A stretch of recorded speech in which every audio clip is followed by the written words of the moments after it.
Okay. So hopefully, I'm sorry, guys. They said that you didn't see us streaming. The stream did go down for a bit. So I'm hoping that you can see us now. So let me know if you can. If you can see us now, I do apologize. And it was such a good conversation. So we're going to do like a recap. We're going to take it back just a little bit. And we'll get right back into our conversation. So please let me know if you can see us now. Let me know. Yes, I'm getting a yes that you can see us now. I apologize. This time it was not us. It just looked like there was a glitch with the streaming, but we are back up. And so we're going to do a recap. Again, like I said, we're talking about grief and navigating grief. And hopefully our aim is to just pick up some tools that will help us because as we all agreed, there seems to be a lot of deaths lately, or maybe it's just getting closer to home, whatever it is. People are grieving and they're finding it difficult to be able to cope, to be able to navigate. And there is no time limit on grief. And so we really want to unpack that today. I have here in studio with me Anastasia Isaac. She's going to be sharing her journey as well as I'm calling her now, our resident psychologist. And so we are so happy to have both of them here with us, sharing with us, talking to us, and letting us know exactly what this grief is all about. And so, I got to do shout outs. Now, I got to say thank you, Annie, for tuning in, and El Lavarity for tuning in. And I don't know who's cast Layla, but thank you for tuning in. And Stacey, this name is going to be really familiar. Andrea Ramsey. You know that name? Yes, that's my sister. So thank you, everyone who is tuned in. And yes, that's right. There's no time limit on grief. So, Stacey, we were talking, but apparently we weren't streaming. So I'm sorry. I'm going to ask you to just let's go back. Let's talk about the journey. It's almost, as you said, it's going to be about a year the later of this month. And so from that time to now, let's talk about that journey. It's been hard. You have your good days and you have your bad days. And then on top of that, in that grief, I also had to add in my nephew. He was found dead in his room in March. So I'm battling with my husband and then with this. And like I was saying, grief can be also painful, And when you say painful, not just emotionally, physically. Physically, because some mornings when I got out of bed, I would say, Lord, why am I in so much pain? Why I can't move, And it's like, because you're getting ready for the day. So this is your routine. Now, I don't know if it's for everybody, but who's grieving, but you're getting ready for the day and you start that morning. But the minute you walk out that door, you put on this superwoman cape and you said, well, okay, I'm ready for the day. But inside, you're actually you're crying. You're just saying, why?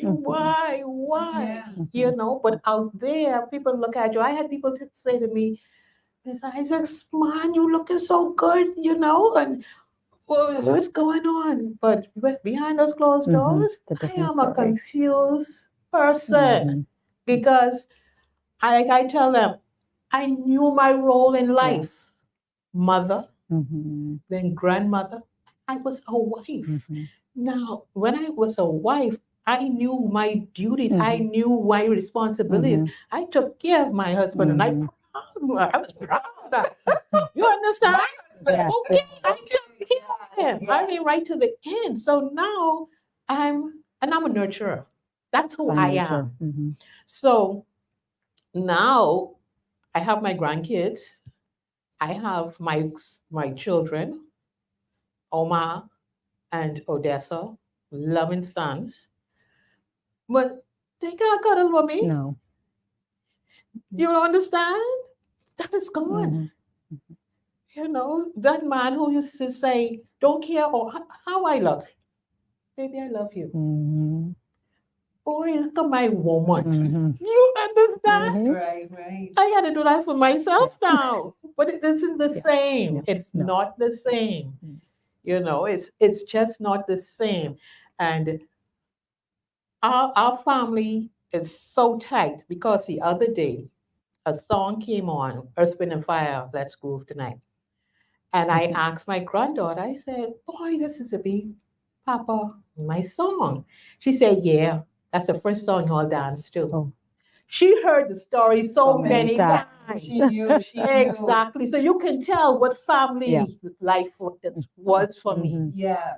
you know? Mhm. And so I'm just like, we just need this conversation to let women know you're not alone. Come on, and contact somebody. Like Laverne said, it seems. I told my cousin the other day, it looks like our family is just a family of widows now. Mm. Every time we look around, Somebody, someone. exactly. 1 week after Derek passed, my cousin Karen, her husband passed, Mm. massive heart attack. Mhm. It's like what is going on? We're being left alone. And I say to myself, the Lord don't put on you no more than you can bear. But sometimes you feel as if, It's unbearable. yes. And then you That's feel true. guilty for thinking Mm. that. Mhm. Because you're saying, Lord, you said all things work out for my good. Mhm. And I'm Show me the goodness. Yeah. thank you. Yeah. Yeah, you see, and so you feeling guilty, and now I said it's going into a year, Mhm. and I went out the other night. I kid you not, with some of my girlfriends, and I got it. It's my birthday, and I got in a little late, and my husband's picture's here, and his urn is here, and I said, "Sorry for coming in so late." You have to apologize to the picture.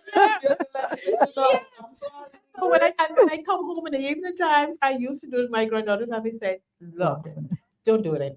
She said, "No, no, no." I can't take it. Yeah, I come and I say, "Good afternoon. Who are you talking to?"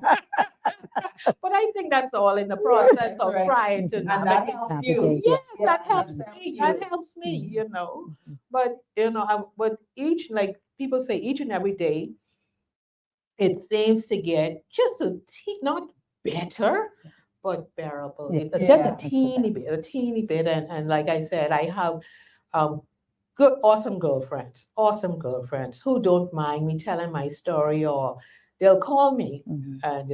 and say, Stace, how you doing?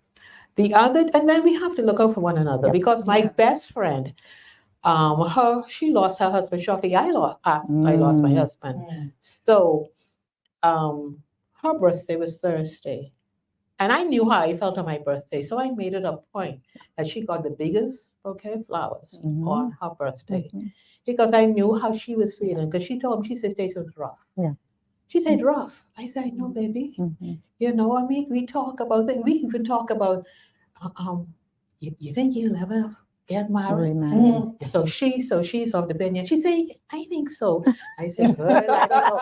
I said, I don't know, but that one, you know what I Yeah, mean? yeah. But And let me just interject here. You say you don't know about that, but I don't know if they caught it in the stream before the stream went down. But how long were you and Derek together? from I was 19, now I'm a senior citizen. I know. You didn't say that. From the age of 19 That's and long. now, she is a senior Mhm. citizen. Mhm. And so, I like to shout you all out. So, Carmel, thank you so much for tuning in. And Deborah, thank you. Annie says, thanks for sharing your story all the time.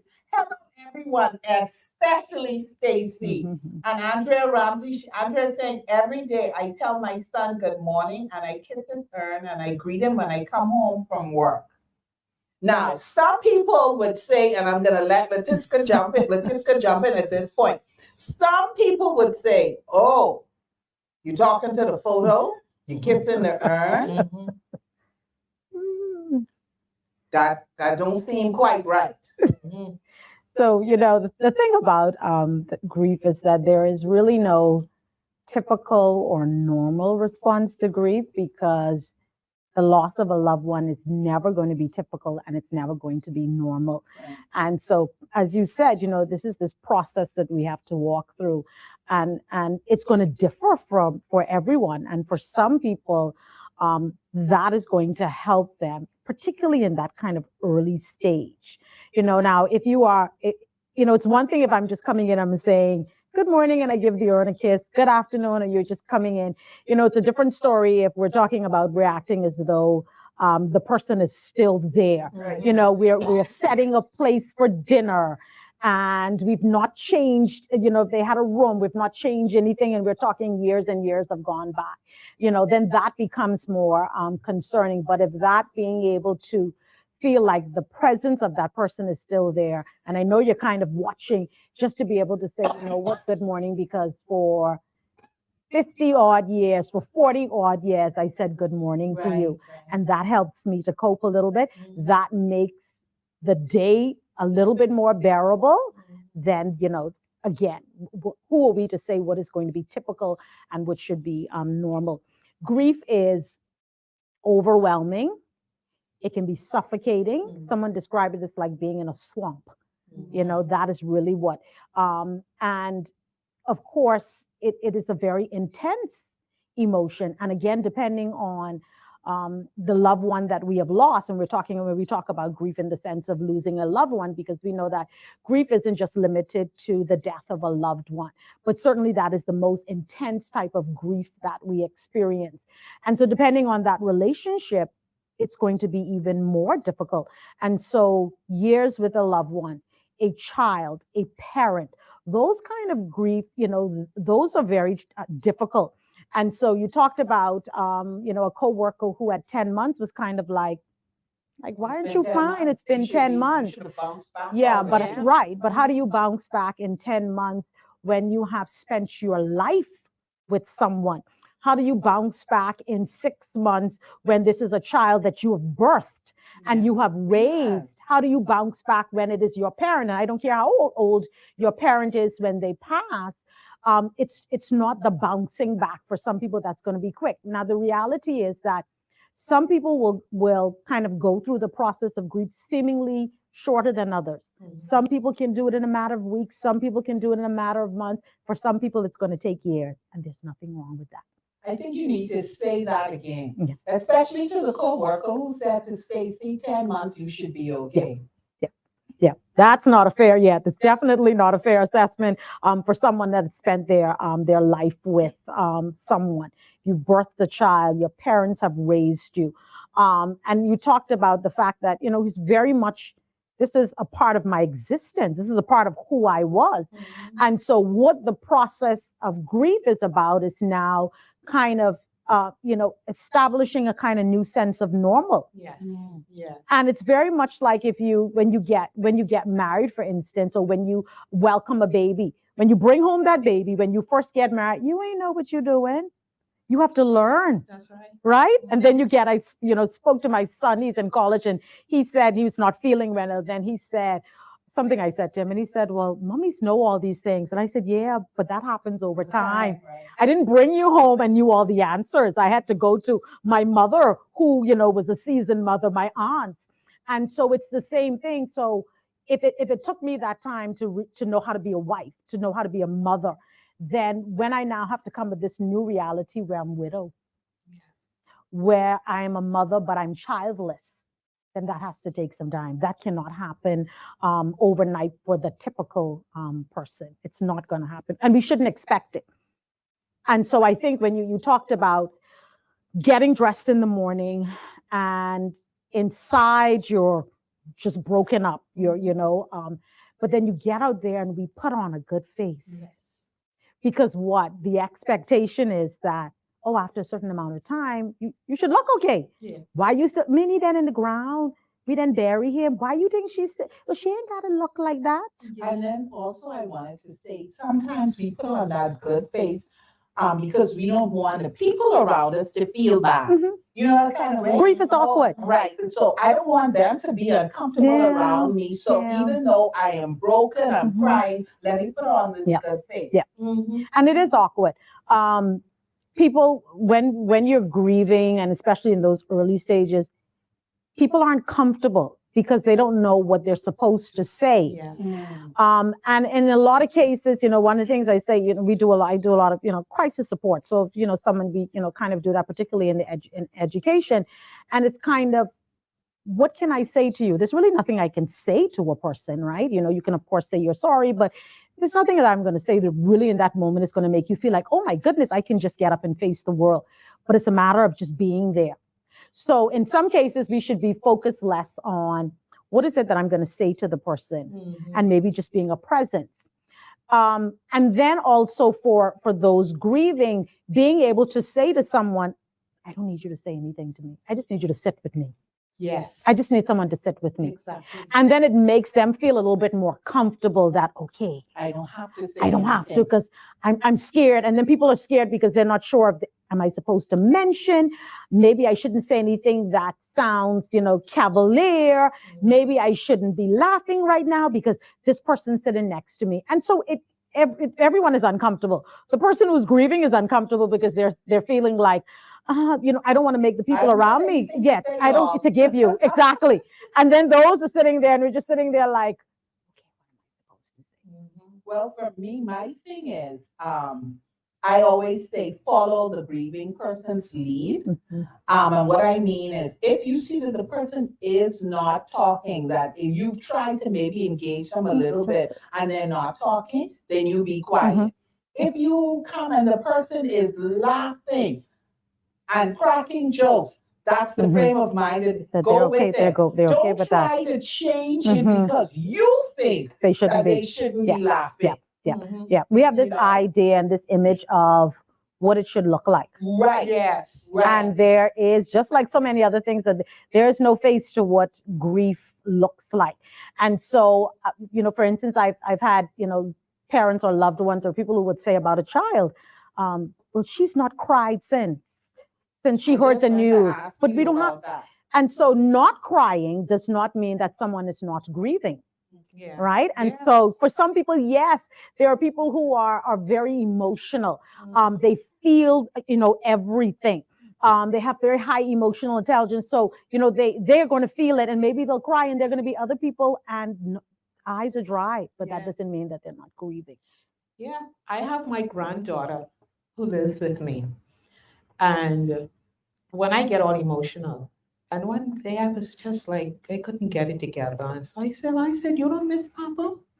She said, yes, I do, Nana. I do. I miss him a whole lot. But she's lived with us from she's a baby. Now she's 10, going on to 11. And she said, yes, I do. She said, I have my moments too. But I don't have my moments when you have your moments. I have That's them the other thing. when you're through, she said, I have my moments. She said, but it isn't going to do any good for both of us to be sitting down here crying. She's wise beyond her age. Yeah. She said, it's not so I have my moments. And, like I said, having a family, like my close-knit family, we have that support. I have a grandson who uses my husband's passing as his excuse to sleep by me every other weekend. You need this. Yeah. You need me around. Nana needs me to be here. Yeah. I need I need to be with you.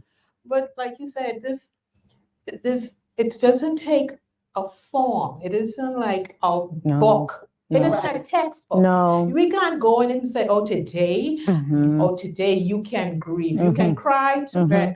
Today you can to 10 for then you must be better. Thank you. Check up and you're okay. I'm not okay just where I had to lock my office door and just let it go. Just let it go, And like I said, some people could be so insensitive. Don't care how long it is, still hold my hand. That's all you have to do. Yeah. That's it. If you see me, just grab my hand. That's, besides, that's how you do it. I appreciate that. But don't feel as if, like coming up on a year now. She's still. Yes, lady, she's still. I had this lady, family friend, was going into the food store in the morning. She grabbed my hand. She said, "Oh, you look so good. You're looking for money." Oh my And goodness, I actually jumped.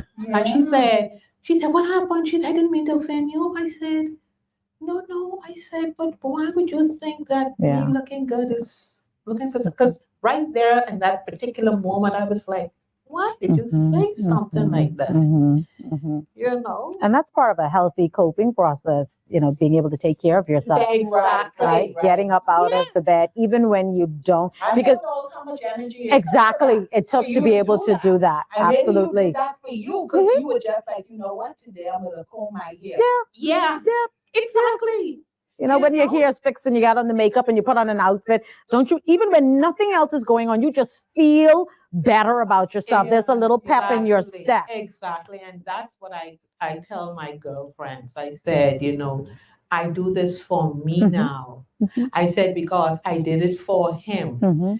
And the other day, I actually had to, it was last Saturday, and I cooked the lasagna. He loved his lasagna. Then I did a gobble duff, and the house was nice and clean and smelling good and everything. And for a split second, I was like, "Oh, Derek is gonna love this."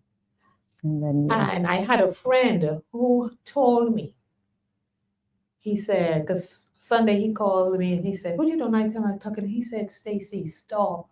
You're still cooking as if Derek is alive. Right. You're still cleaning the house as if Derek is still alive." And like you said, it's a process. Right. And don't beat up yourself for it. Be kind to you. Yes. Because it's going to take a while.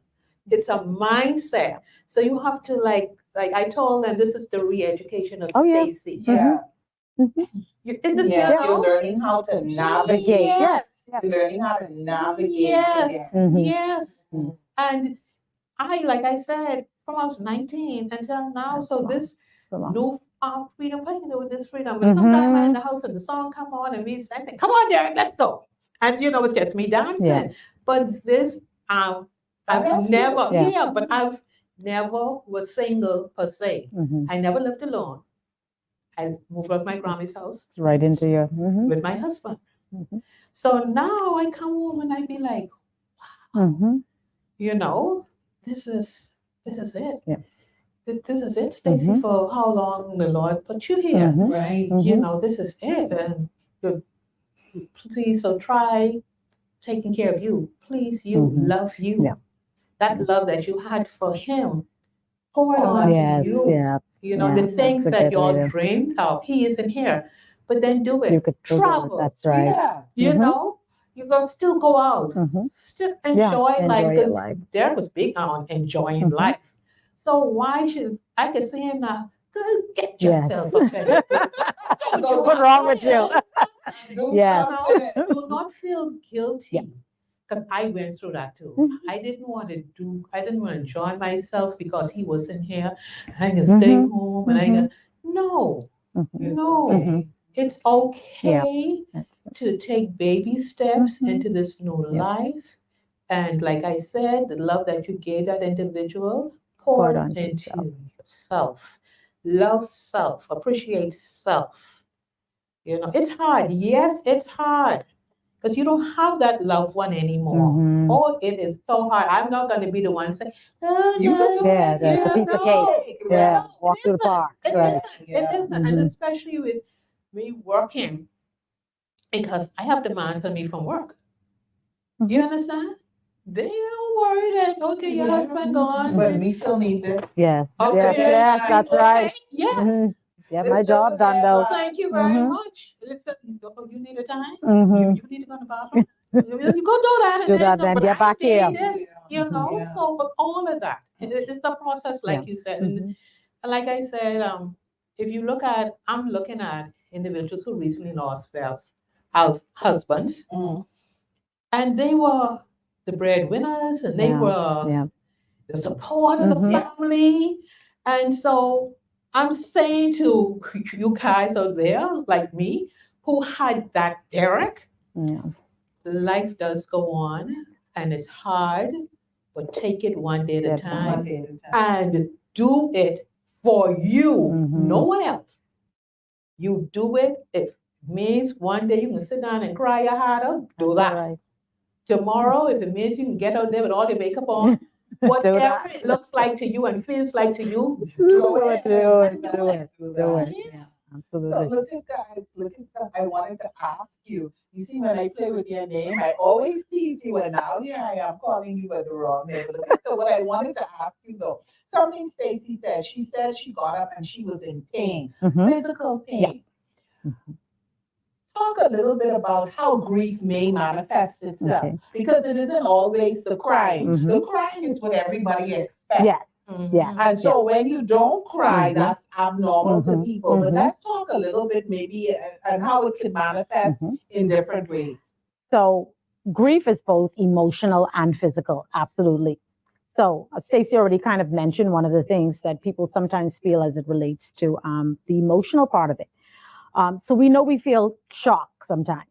There's sadness. You talked about guilt, right? So sometimes people feel guilt over maybe things that were left undone, unsaid, things that were said.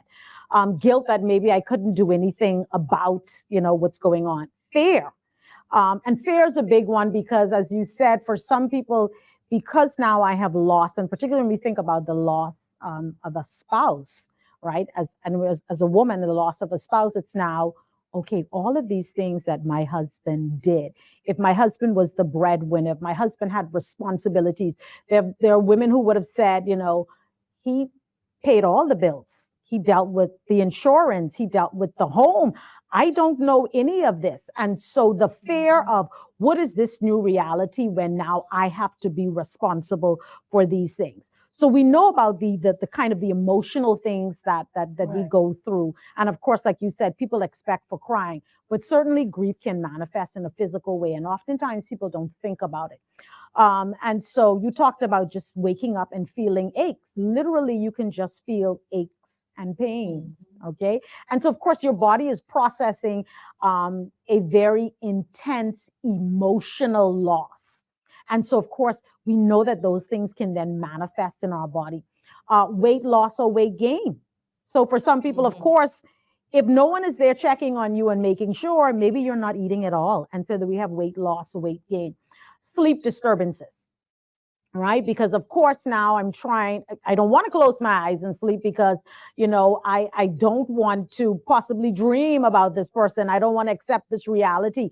So we have sleep disturbances, lowered immunity.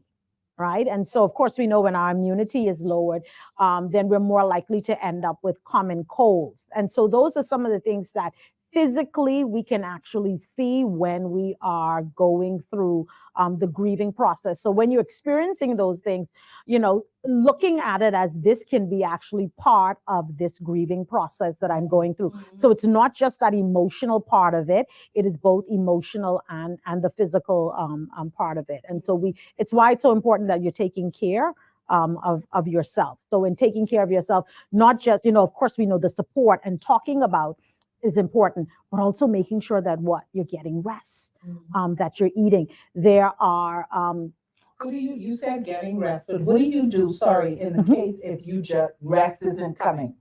Unable to sleep or falling asleep or staying asleep. Right. And so establishing a routine might help. So, with relaxing yourself before you get in bed at night. And so for some people that can be, taking a hot shower, a hot bath, having a cup of tea, maybe doing a relaxation exercise where you kind of lie in the bed and, tense your muscles. You start at your feet and you tense each of your major muscles and then you relax them all the way up to all of your major muscles. That also can help to relax you. For some people, sleep is going to come only if they maybe take something. So maybe like a melatonin, which, which is what we produce in order to help us sleep. And so maybe taking a melatonin, especially in those early times. Of course, we don't want to become dependent on a sleep aid, right?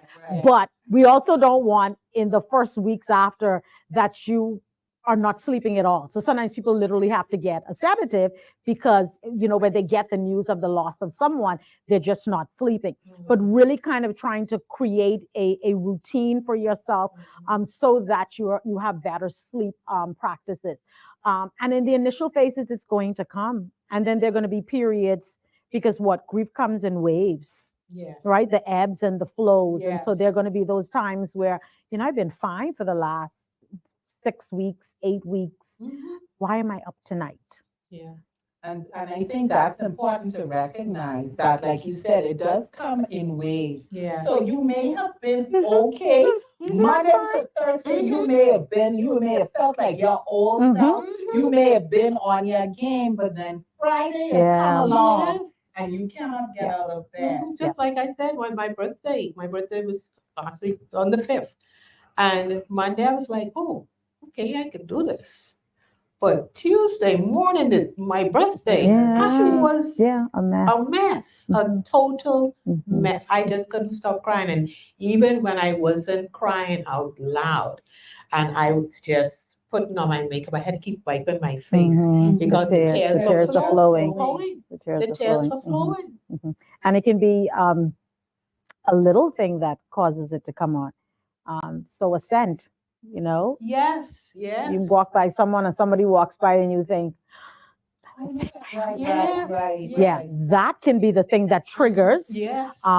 your grief. And then earlier, and I don't know if that we were on the stream or it dropped or not, but you talked about the first, Yes. right? So dealing with all of those first. Yes. And so, which is why for me, it is insane that people think you can be done with this process in 6 months, because literally the first year is going to be the most challenging. And even for the people Yes. who look like they have it together the most or feel like they have it together the most, when you have that first birthday, Yes. the first Christmas, the first Mhm. anniversary, Mhm. if there were things that you did as a family, or if there were family gatherings, the first family trip can be 2 or 3 years later, but it hits you that This is the first time he we're would on have a trip. absolutely, Yeah, Yes. whoever is in there. Yes. It's not, Yes. maybe not your spouse, you're my mom is Yes, or yes. it could be like a holiday. Mhm. Mommy Yes. and daddy would Yes. always, you would Yes. always have the turkey. Mhm. Mommy Yes. would always do the Yes. beans and rice Oh, and yes. so Mhm. or Mhm. whatever. Mhm. And those things hit you. Yeah. I do have a question that's saying, what is your take on how long after losing your spouse should there be a time frame on getting married? Society can be so cruel on this issue. They tend to say, or he or she was always seeing the person, or they were never Yes. grieving, they're getting married too quickly. Yeah, I don't think there can be a time frame on it. Just as there's no time frame on, Being single. yeah, well, yeah, that too, right? No, like Yes. if you choose not, okay, and I'll let you finish. For me, it's like this. You may have lost your spouse and you may determine within yourself what I had. I'm not going to try to Mhm. replicate. Mhm. I'm good. Yes. Mhm. Yes. I'm not Yes. interested. I'm not looking. I'm fine. You may find someone else who meets someone and they feel like, yes, I can open Mhm. myself up to Mhm. this relationship. Mhm. Who are we? Absolutely. Yes. Who are we to Personal- judge? It is absolutely a personal thing. It's Yes. a personal Yeah. thing. Mhm. You Just know? like I wouldn't look at Stacey and say, you look good today. You're looking for an Yes. ex-husband? Yes. Yes. The same way I wouldn't look at Stacey Mhm. and say, oh my, how long has it been? Mhm. 10 months and you done dated? Right. Mhm. Yeah, absolutely. Or to even look at someone and say, well, oh, your husband has been dead 5 years now. Are you going to get married anytime soon? Because you know you're still a young woman. Yes. So there really It's the can be. insensitivity. So, as you said, it can be, within 6 months, because again, people are going to go through this grief process very differently. Yes. There is no time frame on it. For some, they're going to be in a better place in 6 months. For some of them, it's 6 years later and it's still struggling. And even if a person, within 1 year is married, it does not mean that the grieving has ended for the person who has passed. Exactly. And it does not mean, because a lot of times when people think, even with the grieving, if I am not still grieving, if I appear to have moved on with my life, then people are going to say, I didn't love my husband. Yes, absolutely. You know? Absolutely. She couldn't love him. How's she You get married already? You know what I liken it to? If that person who you were judging because perhaps they got married and in your eyes you felt it was too soon, if they, God forbid, had lost a child, but they had children after, No, would you say then, Mhm. oh, you didn't love your child, the one who passed, because look, you had a next child? And in fact, you wouldn't hold that against them. right. In fact, what we would do is that when someone has lost a child and they're still young in childbearing age, Don't we encourage them? you should have another Yes, one, because yes. that's going to help you, Yes. including you. But we don't offer that same grace No, we have, to someone Yeah. who may have lost their spouse. And we have to understand, sorry, but we have to understand that That love doesn't die with No. that person also, Nope. you Nope. still love that person, Absolutely. but you have to go on, You're you have to here. cope. And if coping means that you found another love, then by all means, do you. Mm-hmm. People are going to talk Mm-hmm. if you do, Or if you if don't. you don't. That's right. So whatever pleases you, go ahead and do it. Mhm. But that does not mean that you don't. I stop loving my husband. That love will always be there. Yeah. No one can replace Mhm. that particular person. Mhm. You're just going in a different direction. Absolutely. Yeah. That's all. Andrea saying that I find that prayer and exercise are very helpful. Absolutely. So, what are some of the coping mechanisms Mhm. that you can use? I want you to talk about the coping mechanism that the person who is grieving can use, and then I also, before we wrap up, I also want you to talk to those of us who may not be grieving, but how we can help someone who is grieving. Okay. So I definitely like what the person on stream said.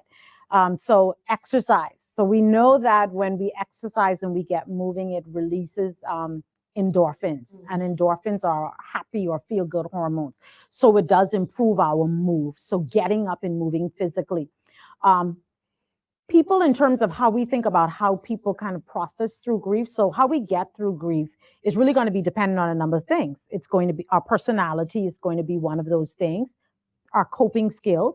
And when we talk about coping skills, that you just have some people who are throughout the course of maybe their life, they've just had good coping skills, and then faith.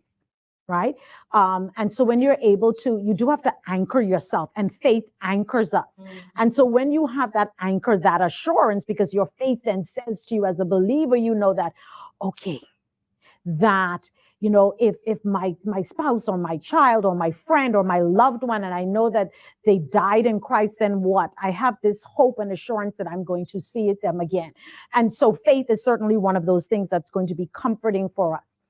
Having a support system, that is very important. Whatever that support system looks like, whether it's going to be like you have your girlfriends, you have family members, you have a support system outside, because I go and I say, listen, you offer a group over here at right next door at the Resilience Center. I'm going to come here and I need to be a part of this. So having a support system, right? So people who are going to be there to hold you up.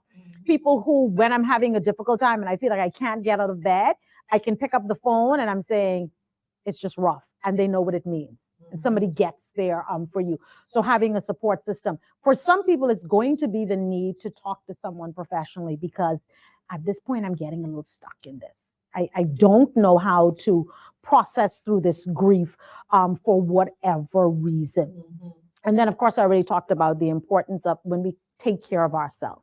So physically taking care of ourselves. And a support system also helps with that, because your support system will make sure that what?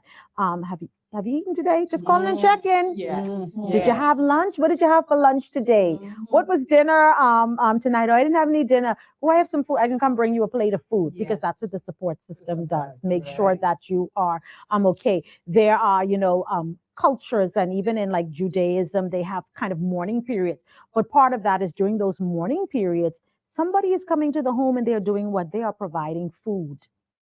And it is beyond the burial period, because in our case, it might be a week or two before we bury someone. And usually people are coming around the home. But then when the funeral is over, when the repast is done, and the loved ones who've come from out of town, maybe they're the next day, and then you're on your own. And so there are cultures and other religions that realize that people still need support. So for instance, in Judaism, even though they may bury someone within a day or two, they have like an official week. No, you don't do anything if you're in mourning. Someone comes there, and there are people who are coming to bring food for you and to care for you. And so they recognize him. To eat your food. No, oh, thank you. That's right. You don't get no soda in there. Can you write them out? Not coming to eat your food. Y'all heard that? They're bringing it. They're bringing food for the grieving, because they recognize that people need the support, and we want to make sure that you're physically being taken care of. So those are definitely things that, both if we are grieving, but even in preparation for knowing that, because here's the thing. the one kind of assurance that we can say in this life, one certainty in this life is that we are all going to experience grief at some point or another. We're going to experience, and grief is simply what? The emotional pain that we experience in the face of a loss. So at some point or the other, we're going to grieve something, whether it is the death of a loved one, the loss of a relationship, the loss of our health. We're going to grieve something. It's bad enough that we're not very sensitive with people who are grieving the loss of loved ones.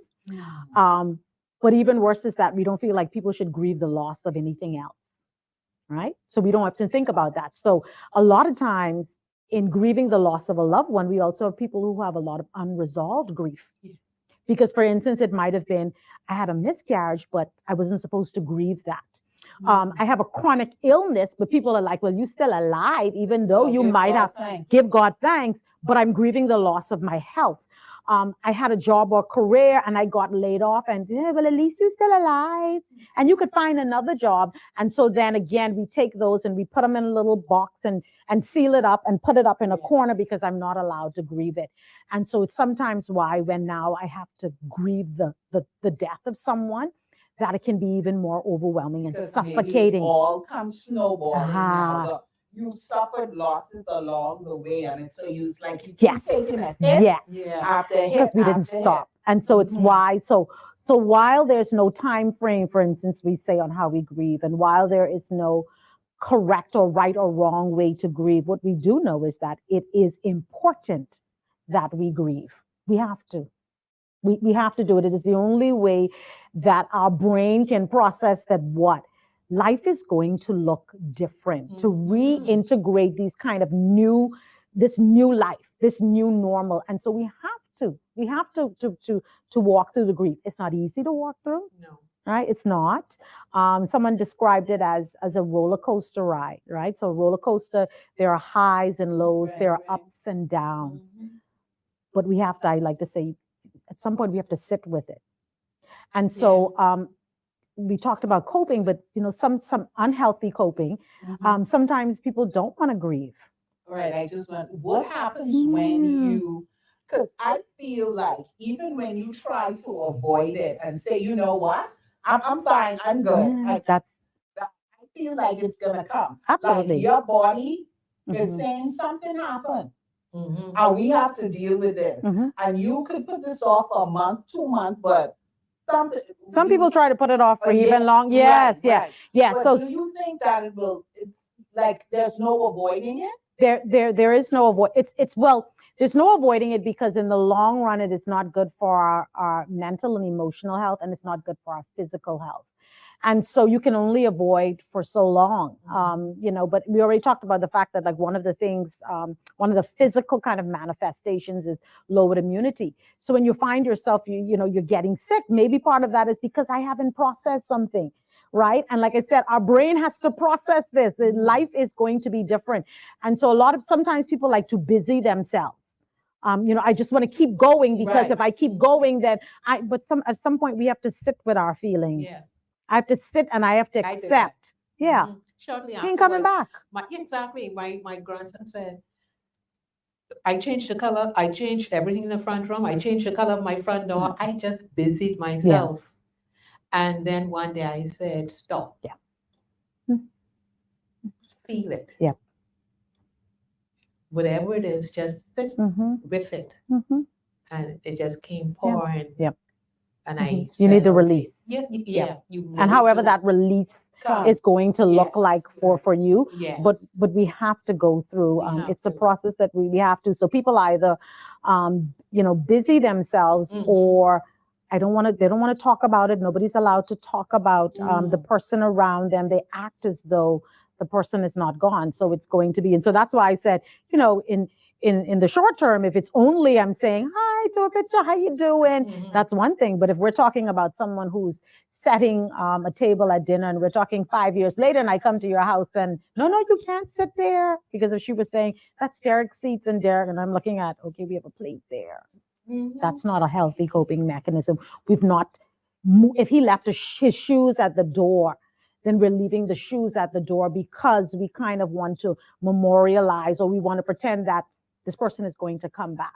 And so that's not healthy. It's not healthy for us mentally and emotionally, and it will take a toll on. And in fact, there is a diagnosis for prolonged grief disorder for people who kind of get stuck in this. I feel like I can't move on. Life is there's no hope to what's going on in my life. They feel like a part of them is lost, or they cannot socialize. They cannot. I cannot get up and go to work. And we're not talking, of course, this is happening within a month, Right. but over a period of time. So we know that it's something that you have to go through. We don't want to go through it because it don't feel good. It's No. messy. Mhm. It's like I said, it's suffocating, and it's a punch in the gut. So one of the things I think you said earlier was, you knew it was coming, but I say even when you know it's coming, it does not change it. No. Right against that. Yeah, Yeah. doesn't change it, But we just kind of have to, get up every morning, put one foot in front of the other, and however long it takes you is how long it takes you. Yeah. So, Stacy, when you think about, because it's going to be a year, do you see yourself in any way? And I'm not going to say move on, but do you see it that you've progressed maybe a little bit? Well, I have a better handle on this part here, or I have a better handle on this here. Maybe not the entire thing, but some things. Do you see that? Yes, Laverne, I really do. I pride myself now that, like I said, baby steps, Mhm. and it's gotten better only because I knew who my husband was in the relationship I had with him. And he would be very upset to say, go get your, because, even in life, he was the one who encouraged me Yeah. to do most things. I can say that because being married to him, I was exposed to a lot, and he always told me to be my best self. So why in his So he death wants you to now be. I should just like, Mm. oh, Derek gone? No, I'm taking what he has left with me, my courage, his love, the strength, and I'm going on. And each and every day, it's getting a little better. Mm. And I could, when I couldn't see back then, but now closer, Yeah. it's coming Yeah. to a year. I can see myself saying, okay, I'm gonna have my days, Mhm. yes, but life goes on, Absolutely. and you had that love. Yeah. Many people can't say Say they that. had that. Right. That is And for true. so You are, long, that is yeah, right.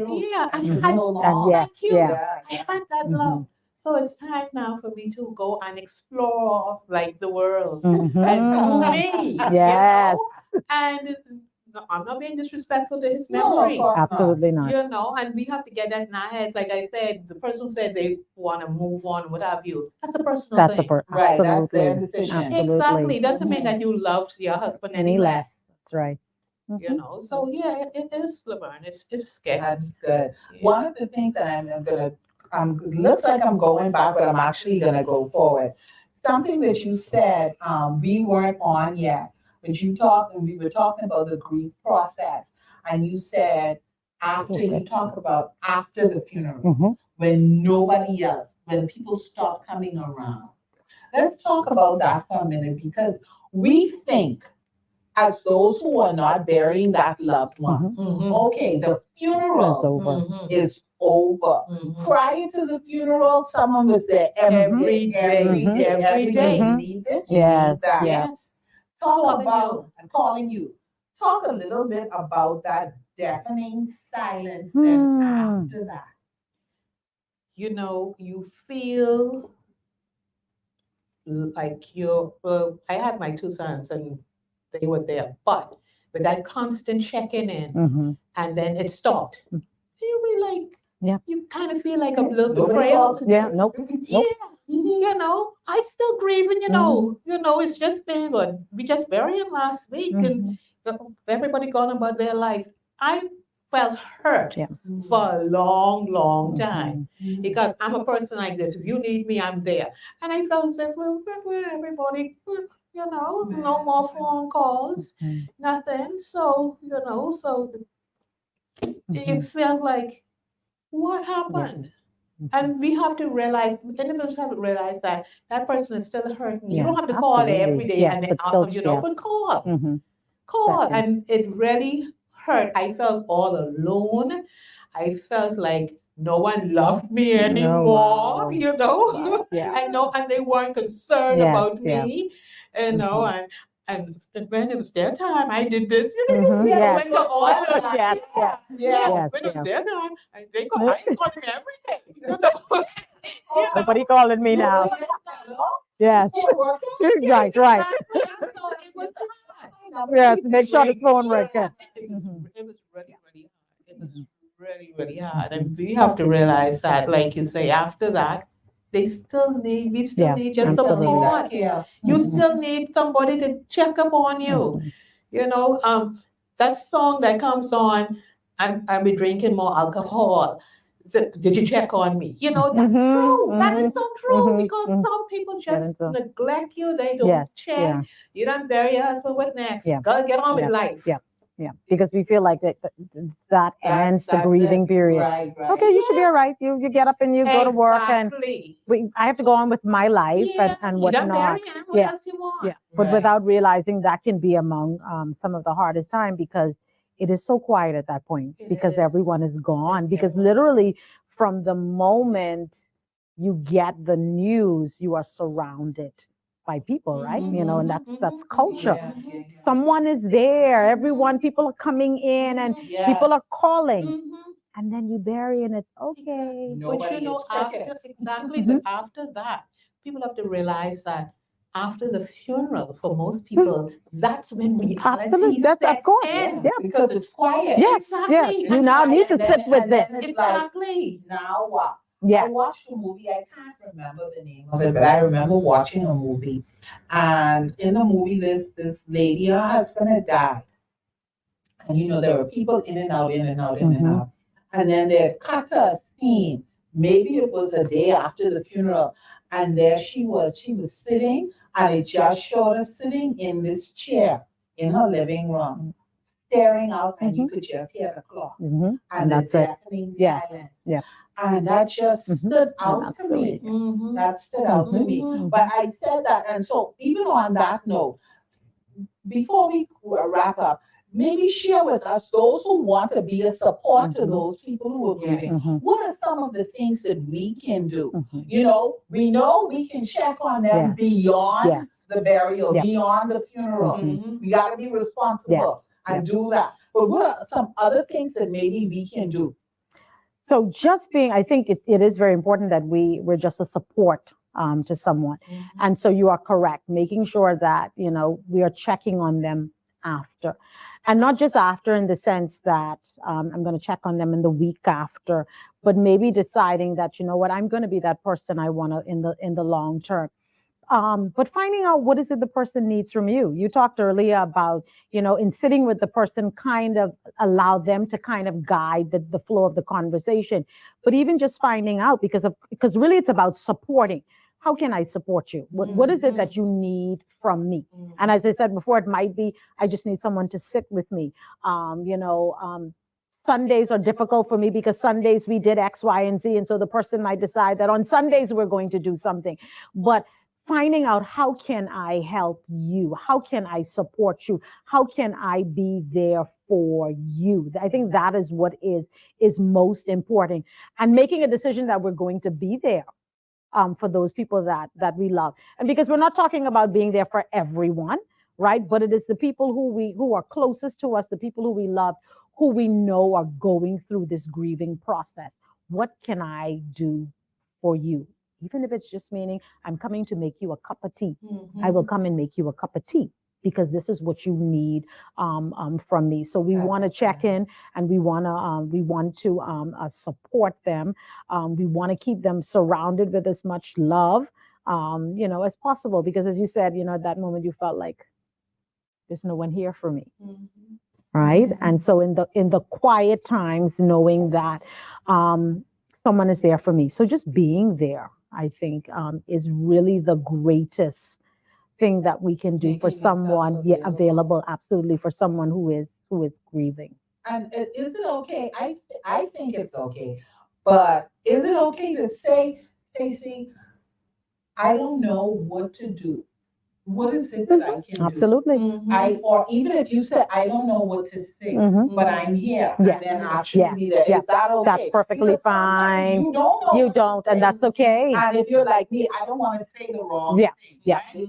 I don't want to say the Mhm. wrong thing. I And certainly don't want to say, you still grieving? no, You still well, crying? yes, that's not appropriate. You Yes, ain't yes, crying yet. yes. You know, Yeah, yeah. like we say some things, we don't mean it, but we Yeah. don't recognize How how insensitive, insensitive yes. it is. Yeah. And so, if you're not sure, because death is, like you said, it's uncomfortable, Mhm. it's awkward, Yes. not just for the person who's grieving, but But for for even the support around Mhm. them.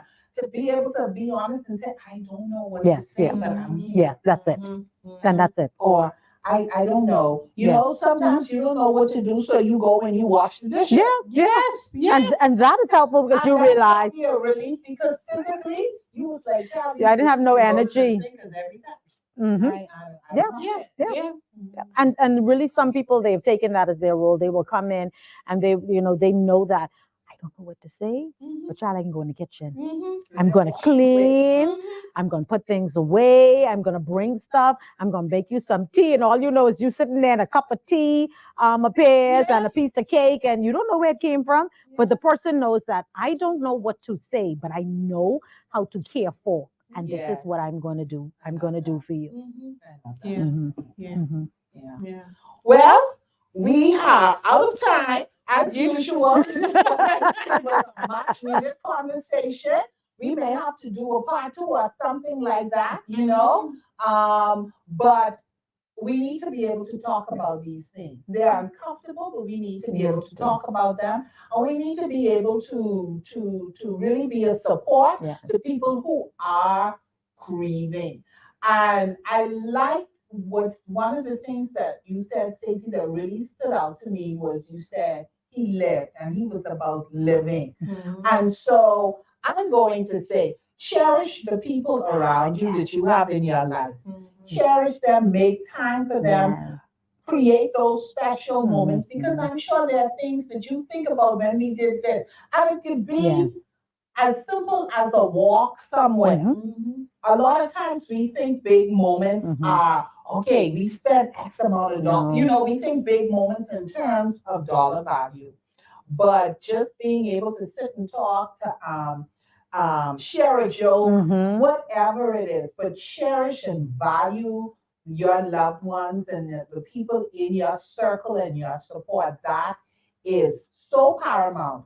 Yeah. And, those things I believe help too in the grieving process because you have those good memories Yeah. as opposed to living with regret and Yes, maybe and- saying, boy, I really wish I had. did. Mhm. Boy, I wish I had gone when Yeah. I wish I, instead of living with that, you can then look at, sorry, these comments are coming in. We need to support positive issues, not foolishness. We need support to support positivity. Okay.